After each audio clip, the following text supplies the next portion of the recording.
my name is Arif Rehman, Occupational Therapy Manager. I've worked for the authority since 1999, qualifying as an OT. Interestingly, I don't know if it's relevant to this, but I was actually on Section 11 funding when I was qualifying as an OT, and that was funding that authorities can use nationally. Well, they could do at the time. I don't know if it still exists.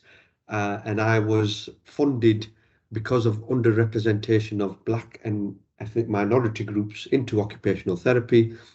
I think at the time when I was studying, it was quite unusual for a male, from our cohort of 65 students, there was about 4 of us were male, the rest of them were female. So there was that, as well as the lack of people from Black and minority communities.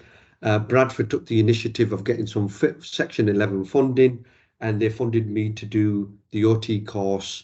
So I was sponsored to continue my journey as an occupational therapist. Requirements would be, obviously, I would have to meet the yearly requirements of what's expected. With if Bradford was to offer me a job after the 3-year degree course, with an obligation of taking the post. If the post wasn't available, then I was free to work for whoever I was. So that was me starting off in 99, qualified as an occupational therapist. Since then, I've sort of worked my way from being a basic grade OT to level 1 to level 2 occupational therapist. Then I become a senior practitioner within the team. And more recently, about 3.5, 4 years ago, I've been a manager for the occupational therapy team. I've worked in pediatrics as well as adults. So when I worked as an OT as well, I was a field worker. I was taking on genetic cases.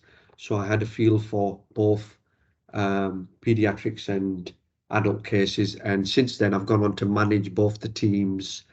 And at the moment, I'm currently managing the adults team. Now, sort of going into some of the specifics, have you had any diversity and inclusion training? Has it sort of been provided in the workplace, and sort of could you go perhaps into the details of what that sort of training perhaps entailed? Yeah, I mean, in terms of diversity inclusion, we've got an initiative going on in Bradford Council at the moment. It's called Respect, and it's a sort of a campaign where what they're looking at is all areas of people who come under, various different ethnic backgrounds, sexual orientation, other things about disability awareness and other things. So this Respect campaign has become mandatory training within Bradford. At first, it was classed as optional. Our chief executive decided that the director of adult social care decided it was mandatory for everybody to do, and it gives you a bit of an insight of different sort of backgrounds and diversity and culture, and about people's basically respecting people at the workplace. And it's more around how we should be equal to everybody and have that expectation as well. Along with that, I'm trying to think of what other diversity sort of training we have. When you start new with the council, there's various e-learning programs available, some of which touch on diversity and culture. Not a great deal, I must say. Like I said, this Allied Respect campaign that's been recently introduced is a way of having everybody who starts with the council thinking about these sort of things. We also have to adhere to Bradford behaviours, which is part of how we are supposed to conduct ourselves, not only in the place of work, but outside of work as well. And this framework has been designed for all staff members, and it's about being positive, engaging, being flexible, responsible, and it also goes on to sort of the expectations of how to be treated at work and how to be expected, how to be treated at work and how to treat others at work as well. So them are the sort of things that we have in Bradford. Now, sort of jumping into the next question, is there a specific ethnic or religious group that you actively work to target? And if so, how do you target this group? I don't think we target specifically any group, but in sort of working with people in Bradford, you get a lot of people within the population who come from South Asia and that sort of region. So what we've tried to do is, as an authority, I think a lot of our letters and things like that are available in other languages. If sort of families ask for that information, that's available for them to be interpreted in a different language. But I think what we found out was from the infancy of introducing these letters was that people from this area, it doesn't matter even if you target it in, for example, the literature is a letter that we sent out to them is interpreted and sent out in Urdu format or Punjabi format. What we were finding was a lot of the people were ringing us and saying, well, you've sent us a letter, but we can't read it. And we're saying, well, it's in Urdu format, sort of assumptions. And they're saying, well, we're illiterate, we can't read. So it's pointless you putting it in a different language even, because some of the older generation, not all of them are literate in their own language. So it is available. We try and do it that way. In terms of targeting a specific area, I don't think we did. What I was, and I don't know if this runs into some of the other questions that you might ask, but I got involved with the commissioning group some years ago about doing some road shows. That's what the name was. I was just trying to think what it was called. So we did some road shows within the area of Bradford, and if you know Bradford at all, it covers a vast area. It covers Ilkley, Menston, Keighley, and all the various other areas within it.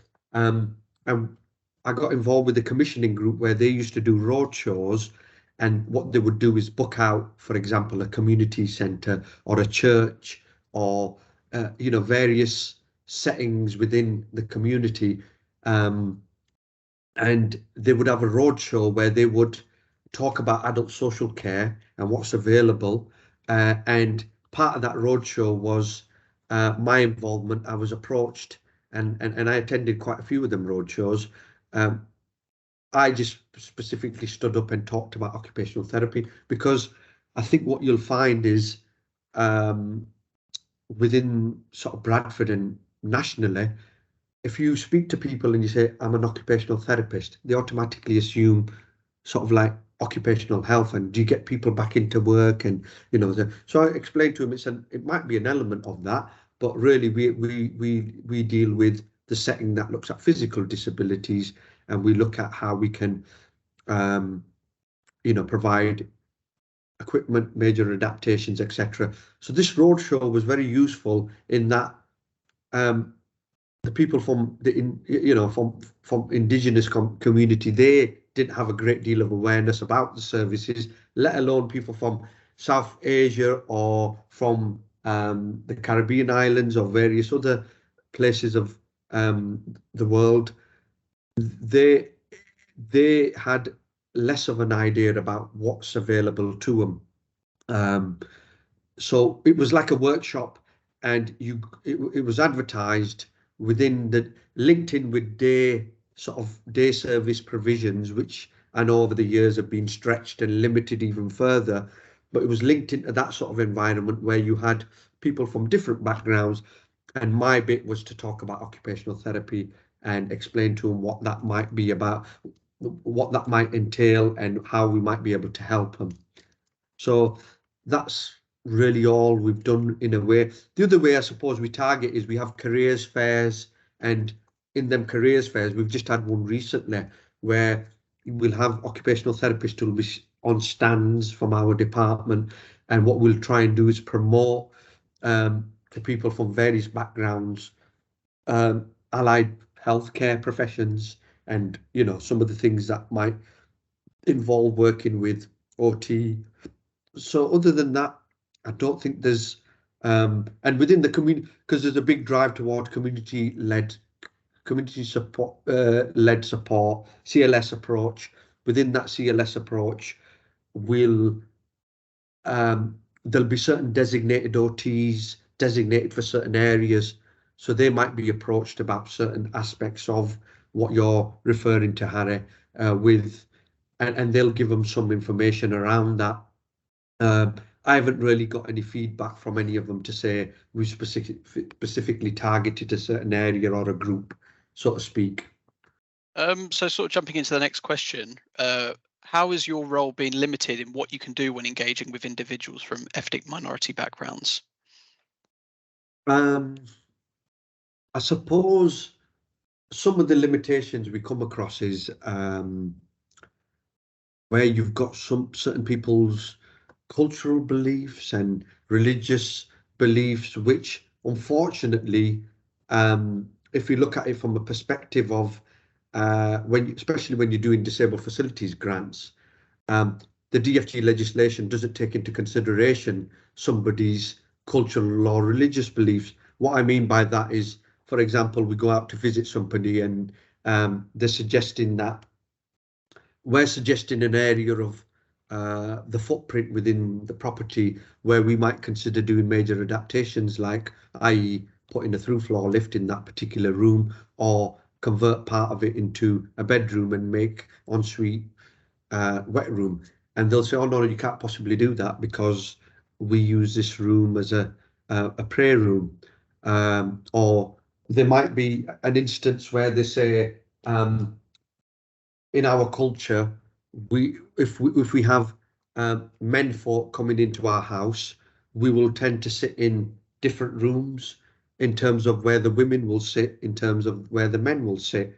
So we have to explain, we have to have these difficult conversations with the sort of clients to say, sorry, our College of Occupational Therapy guidance states that we must take into consideration someone's religious and cultural beliefs, and we do, as part of our assessment, include it. But unfortunately, when we're going towards legislation around what covers, we can't use that as a justification for us not to do adaptations in that particular room, because the DFG legislation doesn't cover for that.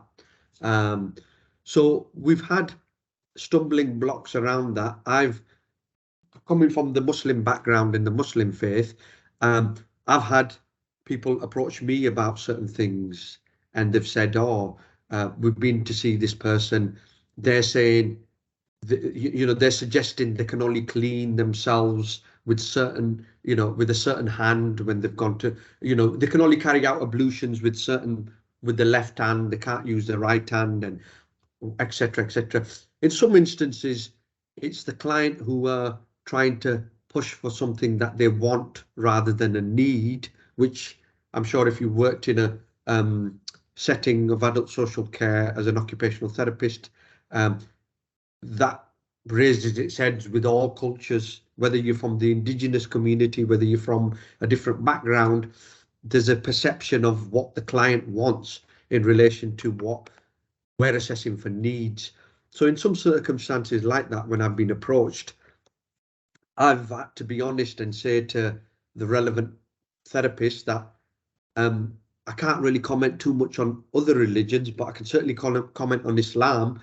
Islam makes life easy for a person. It doesn't burden a person. So if this person is saying to you they can't use particular hands or to carry out activities of daily living, sorry, but that doesn't wash, because Islam makes adjustments for people who can't. For example, fasting is compulsory upon everybody in Islam. However, if you take medication and you're not well, Islam don't say to you you have to fast. So it makes adjustments. So I got called in some years ago to do an assessment in Oldham for a chap, and I got paid privately by Oldham Authority because this chap was arguing about why he insisted on He was from the Muslim background, but he was arguing about why he can't do certain things, and I had to be honest with him and say, sorry, but our religion makes exceptions, and you're an exception because of your disability. So I suppose we try and make some adjustments where we can, where possible, and where it allows, because when we're working under the DFG legislation, as you probably might know if you're from an OT background, we look at what's appropriate and necessary under the Housing Construction Regeneration Act, and they look at what's reasonable and practicable. So within that, we will try and consider things to accommodate and where possible. But if it's not possible, we say to him, sorry, but there's an expectation on your part as well to make reasonable adjustments to. So I don't know if that answers it very well or not, but that's all I can say on that. An interesting insight. I was just wondering if you knew what the outcome was of the Oldham case. Did anything come of that? Did they go ahead with it? I think what they did was, this person was, again, it was around him doing ablutions, and that's why I used that example. And we had to say to him, sorry, mate, but there's no reason why you can't use your right hand. You've got exemption, your religion will allow it. What I did was, because I'm not no Molana or such or whatever, I don't know if you know, Molana means somebody who's a learned person within the religion. What I did was, before I went to the visit in Oldham, just for my own backup as a reference point, I contacted somebody who's from the local mosque, asked him his opinion, and I was right in thinking that Islam doesn't burden anybody. It's our culture as people, we use our culture to burden us. The religion doesn't burden you. So he says to me, no, it's perfectly reasonable. It allows you to make adjustments. So the outcome of it was, the chap didn't get what he wanted. They said to him, sorry, but we can make these reasonable adjustments for you. And I think partly it was the way it was explained to him as well, because he didn't kick up a fuss. He didn't say, I demand that you give me this.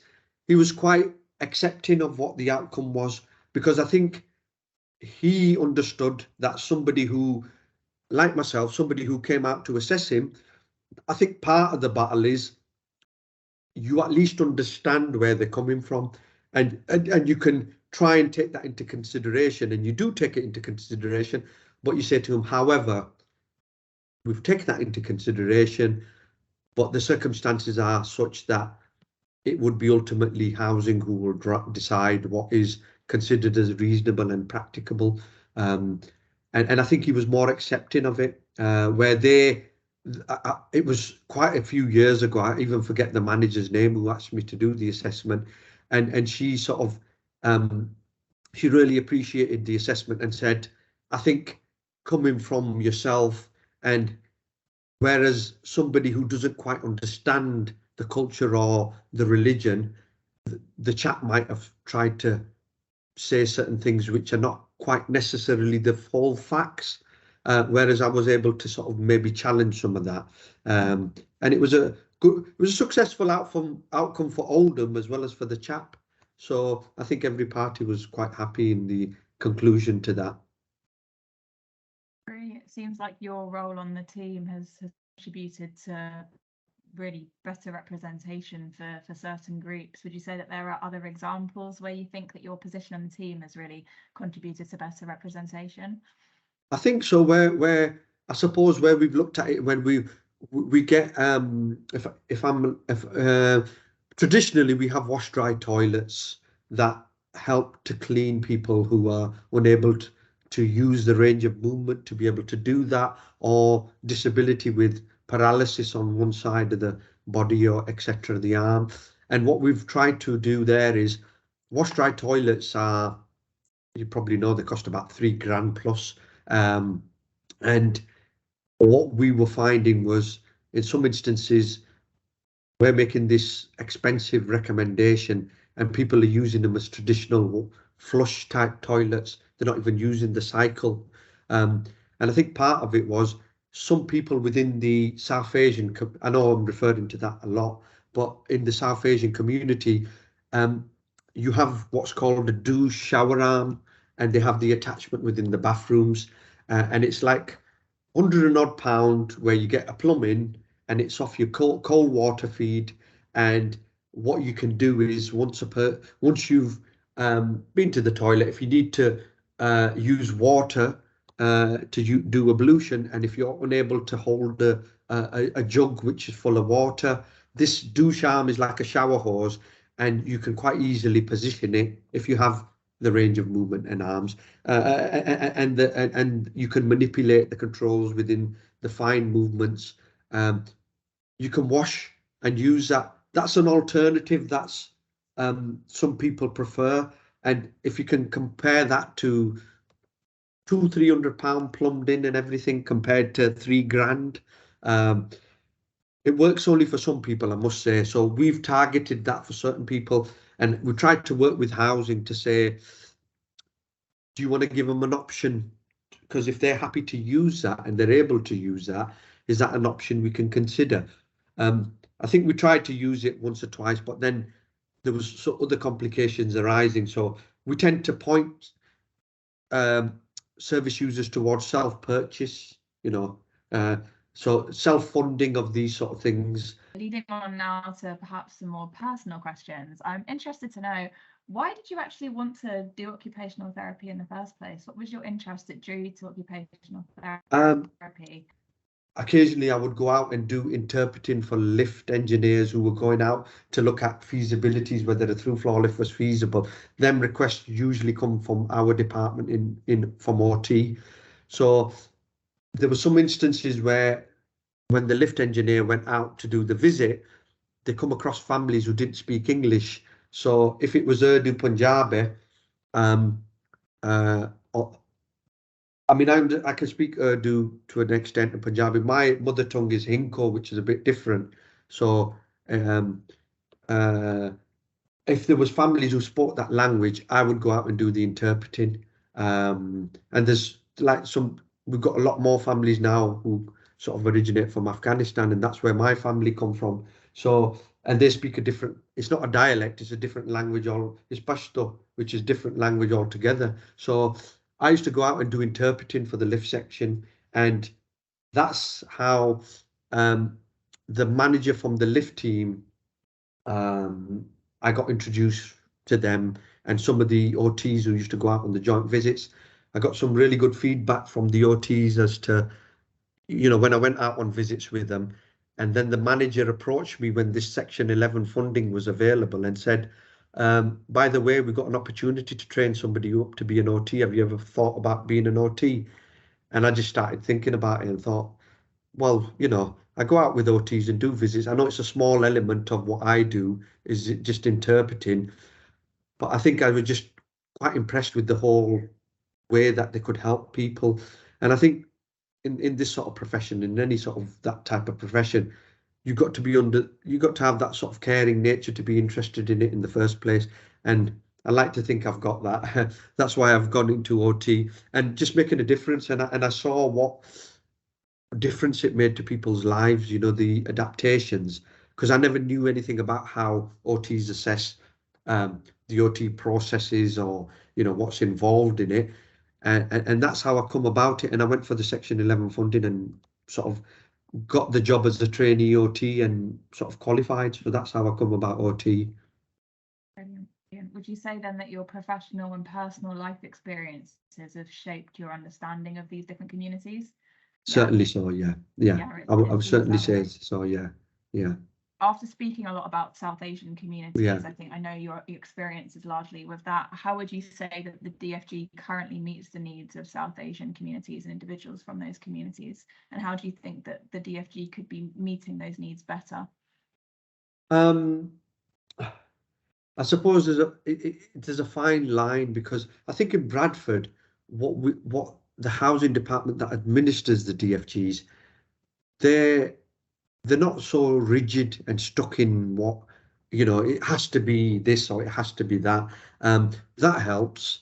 And this example of offsetting costs is one way of how we can achieve that. I think just what makes it a bit challenging for us is, which I touched upon earlier, is our codes and ethics will state, we must respect somebody's religious, cultural beliefs, and that it's all well and being, but it's fantastic for our profession. But then, some of the things when we've tried to use them to obtain certain adaptations, it's like, well, sorry, but the DFG legislation doesn't cover that, and that's what we're bound by. And I think that sometimes makes it a bit difficult. But I suppose it's your authorities. We try to be flexible within Bradford. The managers are good in that. If it means we're doing for example, an internal scheme, and the clients are pushing for something external, they'll sort of weigh up the costs of it. If it's within £1,000 here or £2,000, they won't argue around that. They'll just say, for the benefit of having a better adaptation, because I think the one good thing that we do to sort of determine what the person's thinking is on our recommendation form that we send to housing. And I suppose this is a bit of the answer to your question. It asks what the OTs, first of all, what areas are you looking at? So we put access to bathing, the legislation bit, access to bedroom, whatever. And then we put down what we're recommending to meet that needs. Once we put what we're recommending, there's a bit underneath which says comments, and in there it states what's the client's preferred choice. What do they want? So it gives us an opportunity to write in there that although we're following the ladder of provision, a through floor lift is feasible. You can easily take out the bath. You can replace it with a level access shower. The person is, we have an opportunity to put what the client's preferred scheme is, there. So that gives them a bit of an idea of what the person's thinking about without raising any expectations and saying to the person, right, is that what you want? That's what you're going to get. So I think that's how we look at it, and that's the approach we take in Bradford. And ever since I've qualified and worked for Bradford, we've had excellent relationships with our housing departments, the ones who administer the. We also worked as a pilot with them and worked in the same team as them.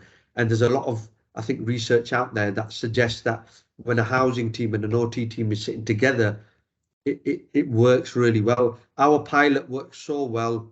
Unfortunately, we had to scrap it because the building we were in together, suddenly it was an old school and there was leaks and all sorts of problems.